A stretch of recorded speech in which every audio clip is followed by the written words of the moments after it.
Hello दोस्तों, नमस्कार। SM किसी चैनल में मैं आप सभी लोगों का दिल से बहुत बहुत स्वागत करता हूं। दोस्तों, इस वीडियो में हम लोग बात करने वाले एक बहुत ही ज़बरदस्त ब्रेकिंग न्यूज़ से रिलेटेड। एंड वो न्यूज़ है, अगर हम लोग बात करें तो गवर्नमेंट ऑफ इंडिया से रिलेटेड। यस दोस्तों, सरकार की ओर से एक ब्रेकिंग न्यूज़ हम लोग को देखने को मिली है। बट उसी के चलते चलते मैं आप लोगों को मतलब रिटेल इन्वेस्टर को यहाँ पे अवेयर रहने के लिए कहने वाला हूँ। मतलब एग्जैक्टली न्यूज़ क्या है वो हम लोग देखेंगे। एंड उस न्यूज़ का इम्पैक्ट क्या हो सकता है उसके ऊपर हम लोगों को यहाँ पे देखना है। तो चलिए दोस्तों, इस वीडियो को स्टार्ट कर लेते हैं। बट हमेशा की तरह कहना चाहूँगा, वीडियो को पूरा देख लेना। आधी अधूरी इन्फॉर्मेशन, हाफ नॉलेज आप सभी लोगों को पता है, आपके लिए यहाँ पे हानिकारक साबित हो सकता है।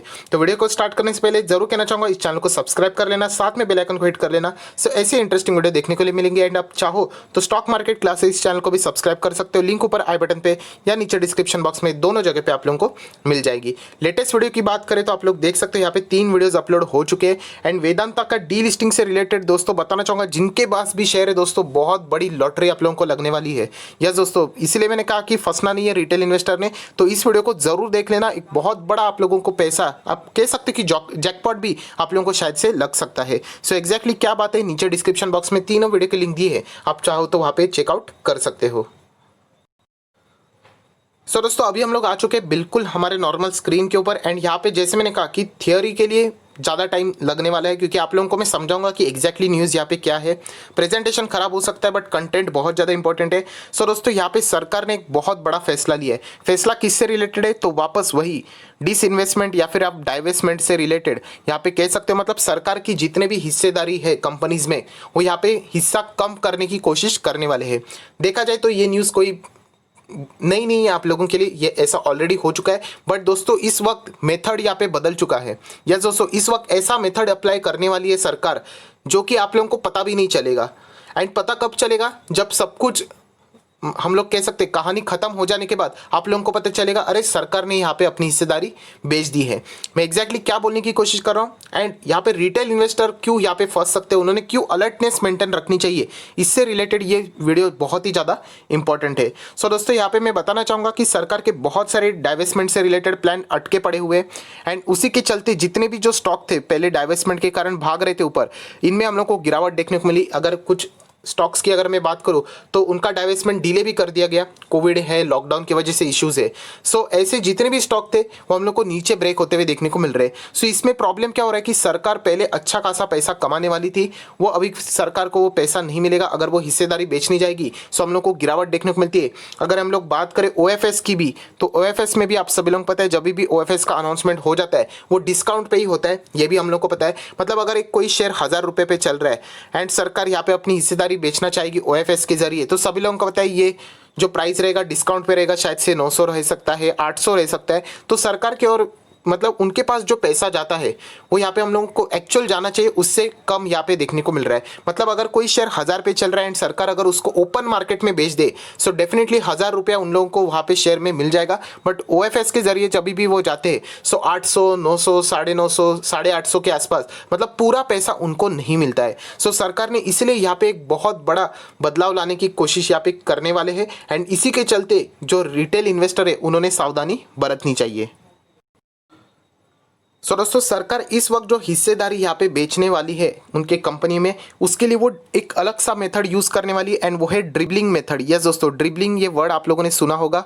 सो ड्रिबलिंग मेथड यहाँ पे सरकार इस्तेमाल करने वाली है, जिसके जरिए वो यहाँ पे क्या करने वाली, किस्तों में हिस्सेदारी बेचने वाली है। ये भी कोई बड़ी बात नहीं है, अभी एक्चुअल में बड़ी बात अभी आप लोगों को समझ में आएगी। मैं आप लोगों को बताना चाहूँगा, जो पुराना ओल्ड मेथड हुआ करता था वो एसआईपी के जरिए यहाँ पे बेचा करते थे अपनी हिस्सेदारी को। ओल्ड मेथड की मैं बात करूँ, सो नया मेथड है SDP। यस दोस्तों, SDP ये एक नया मेथड है, इसका नाम है सिस्टमेटिक डाइवेस्टमेंट प्लान। सो दोस्तों, सिस्टमेटिक डाइवेस्टमेंट प्लान यहाँ पे प्लानिंग हो रही है सरकार की। एंड एक बार ये प्लान उनका फुलफिल हो गया तो मैं आप लोगों को बताना चाहूँगा, सरकार कोई भी यहाँ पे हिस्सेदारी आप लोगों को ओएफएस के जरिए बेचते हुए नहीं देखने को मिलेगी। कोई भी ऑफर नहीं रहेगा, डायरेक्ट जाके क्या करेंगे, वो स्टॉक मार्केट में ही अपनी हिस्सेदारी बेच डालेंगे। सो हम लोग कह सकते हैं कि आप लोगों को पता भी नहीं चलेगा एंड वहाँ पे हिस्सेदारी बेच जाएगी। बट यहाँ पे प्रॉब्लम क्या है, रिटेल इन्वेस्टर ने अलर्ट क्यों रहना है। सो दोस्तों, मैं आप लोगों को बताना चाहूँगा, ये SDP रहता है, मतलब सिस्टमेटिक डाइवेस्टमेंट प्लान, या फिर आप कह सकते हैं जो ड्रिबलिंग मेथड भी यूज़ किया जाने वाला है। डायरेक्ट मार्केट में जाके जब हिस्सेदारी बेचने की बात आएगी, यहाँ पे सबसे बड़ा प्रॉब्लम ये होता है दोस्तों, सरकार के पास बहुत ज़्यादा क्वांटिटीज रहती है एंड वो जब बेचेंगे तो शेयर प्राइस में गिरावट हो जाती है।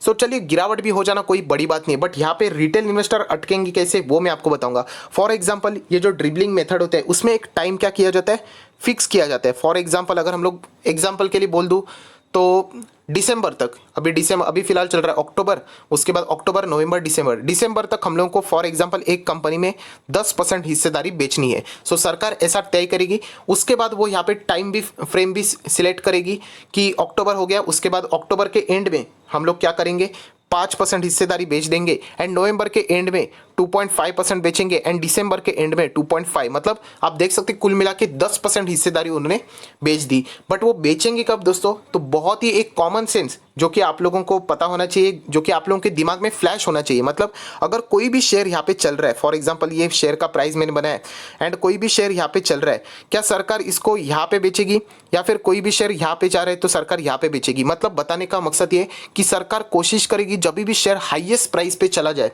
तब वो क्या करेगी, अपनी हिस्सेदारी बेचेगी एंड उसके कारण वो शेयर प्राइस में गिरावट होगी। सो याद रखना दोस्तों, जब भी शेयर प्राइस बढ़ेगा तो आप लोगों ने यहाँ पे हाईएस्ट लेवल पे अगर किसी शेयर को पकड़ लिया एंड उसके बाद सरकार ने हिस्सेदारी बेच दी, क्योंकि ड्रिबलिंग मेथड आने वाला है, एसडीपी स्टार्ट होने वाला है, तो आपको पता भी नहीं चलेगा। जब सरकार बहुत ज्यादा हिस्सा बेचेगी वो शेयर नीचे गिर जाएगा एंड आप लोगों को हाईएस्ट लेवल पे वो शेयर आपके पोर्टफोलियो में अटक जाएगा। सो इसीलिए कहना चाहूंगा आप लोगों ने यहाँ पे सावधानी बरतनी चाहिए, क्योंकि अभी ये मेथड यहाँ पे शुरू करने वाले, क्योंकि सरकार को भी पैसों की जरूरत है एंड जो पैसा बाकी रूट से वो अप्लाई करते थे, इस्तेमाल करते थे, वहां से उनको कम मिलता था। सो ये डायरेक्ट मेथड अभी वो यूज करने वाले, जो कि किसी को पता नहीं चलेगा, डायरेक्ट सरकार बेचेगी एंड कब बेचेगी, हाईएस्ट लेवल पे वो स्टॉक जाने के बाद। एंड ऐसे 1 से 2 बार नहीं, उनका वो गैप रहेगा कि किस किस्तों में वो यहाँ पे वो स्टॉक को बेचना चाहेगी एंड यहाँ पे अपना जो टारगेट है उसको वो अचीव करने की कोशिश करने वाली है। सो दोस्तों, जितने भी कंपनी डाइवेस्टमेंट से रिलेटेड यहाँ पे चर्चे में है उसमें आप लोगों ने यहाँ पे क्या करना चाहिए, संभल कर रहना चाहिए। इतना ही मैं आप लोगों को यहाँ पे कह सकता हूँ। मतलब कभी भी यहाँ पे गिरावट आ सकती तो आप लोग हायर लेवल पे अटक सकते हो एंड पीएसयू की अगर मैं बात करूँ, वहाँ पे अगर आप एक बार अटक जाते हो सो निकलना बहुत ज़्यादा मुश्किल हो जाती है। ये बात मैं पहले भी बोल चुका हूँ, अभी लोग एक्सपीरियंस कर रहे हैं, उनको अभी समझ में आ चुकी है। सो चलिए दोस्तों, यहाँ पे हम लोग कुछ स्टॉक्स की बात करेंगे जहाँ पे हम लोग को ये सारी चीज़ें फास्ट गति से होती हुई देखने को मिल सकती है। सो दोस्तों, सबसे पहले नाम हम लोग जरूर कह सकते हैं बीपीसीएल का, यहाँ पे फिलहाल सामने आ रहा है। हालांकि किसी को भी नहीं पता है कि एग्जैक्टली कौन से शेयर्स यहाँ पे हो सकते हैं, बट यूजुअली जहाँ पे सरकार का हिस्सा 75% से ज़्यादा है, ऐसे कंपनीज में हम लोग को ये सारी चीज़ें होते हुए देखने को मिल सकती है। जिस कंपनी में 75 से भी ज़्यादा नहीं है बट स्टिल सरकार को रिक्वायरमेंट है एंड वो डाइवेस्टमेंट का प्लान ऑलरेडी बना चुकी है, सो ऐसे भी शेयर में हम लोग को गिरावट देखने को मिल सकती है। तो बीपीसीएल ये तो कब से अटका हुआ है, तो शायद से यहाँ पे सरकार इस प्लान को बीपीसीएल के ऊपर भी एग्जीक्यूट कर सकती है। सो आप लोगों ने संभल के रहना चाहिए, क्योंकि शेयर ऐसा हो सकता है ऊपर जाएगा एंड सरकार को लगा कि चलो 400 तक आ गया, ये सही दाम है, इसको बेच देते। सो बेचेंगे तो जोरदार यहाँ पे स्टॉक नीचे गिर जाएगा एंड उस लेवल पे आप लोग यहाँ पे अटक सकते हो। सो पीएसयू से रिलेटेड यही कहना चाहूंगा कि ऑलरेडी वो खतरनाक रहते हैं बट और भी खतरनाक मोड यहाँ पे ले सकते हैं। एचपीसीएल जैसे भी स्टॉक अगर हम लोग देखें, जितने भी पीएसयू स्टॉक्स है आप लोगों ने क्या करनी है, उनकी शेयर होल्डिंग पैटर्न चेक करनी है। 75% प्लस वाले में कभी भी ये सिचुएशन शायद से हो सकती है एंड नहीं भी है फिर भी हम लोग कह सकते हैं जो पीएसयू वाले स्टॉक है वहाँ पे आप लोगों ने सावधानी बरतनी चाहिए। उसी के साथ साथ बहुत सारी कंपनीज है पीएसयू वाले, आईओसी भी आप लोग देख सकते हैं। ये सारे स्टॉक वैसे भी हम लोग अवॉइड ही करते हैं, हम लोगों के पोर्टफोलियो में ये स्टॉक रहते ही नहीं है क्योंकि ज़्यादा रिटर्न्स नहीं मिलते।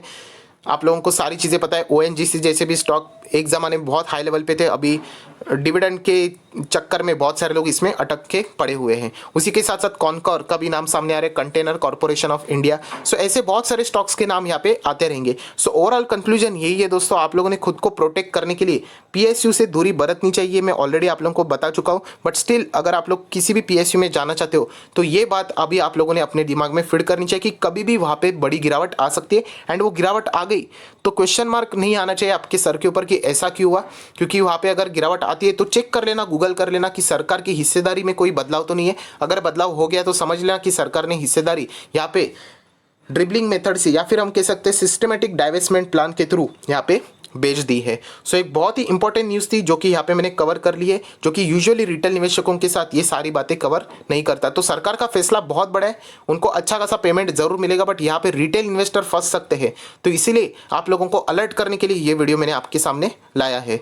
सो मैं ज़रूर चाहूँगा कि आप लोगों ने इससे रिलेटेड फर्दर इन्फॉर्मेशन कलेक्ट करनी चाहिए और भी चीज़ें पढ़ने की कोशिश करनी चाहिए।